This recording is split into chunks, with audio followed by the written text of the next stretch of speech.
When you hear about major heart surgery like a valve replacement, you probably think of older patients. But in the past few years, it's younger people in need of new heart valves, people under 40. Many of them are battling opioid addiction. In Boston especially, we feel like we're taking care of a lot more cases of infective endocarditis related to injection drug use. Tufts Medical Center infectious disease doctor Elise Worcel says injection drug users are at a higher risk for endocarditis, a dangerous heart infection caused by bacteria. Untreated, it's a fatal condition. The bacteria can come from dirty needles or from skin infections common with injection drug users.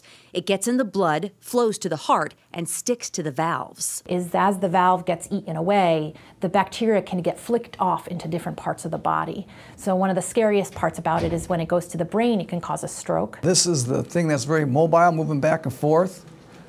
That should not be there. Cardiac surgeon Dr. Kenneth Werner says in a case like this with bacteria growing on the valve, the patient likely delayed medical help and now needs emergency surgery. A lot of these patients are in denial. There's a stigma attached to them showing up to an emergency room. In 2013, only 8% of heart valve replacement patients at Tufts were under 40.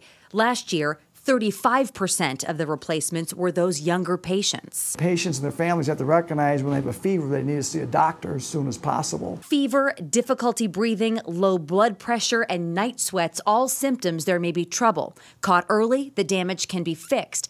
But addiction presents another problem. Often they end up using again, and when they use drugs again, they're at risk for getting another infection of the valve. Well, if someone had their first valve, what do they get a second valve? And that's where the ethical question comes up. For these doctors, the answer is yes. They're young patients.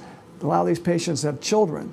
They certainly have families that are devoted to them. Tufts is now taking a more comprehensive approach with these patients, not only treating the heart condition, but also bringing in recovery specialists and other services to develop a plan to fight the addiction. Young people make mistakes, and unfortunately the mistakes that they're making in terms of opioid use have just such devastating consequences.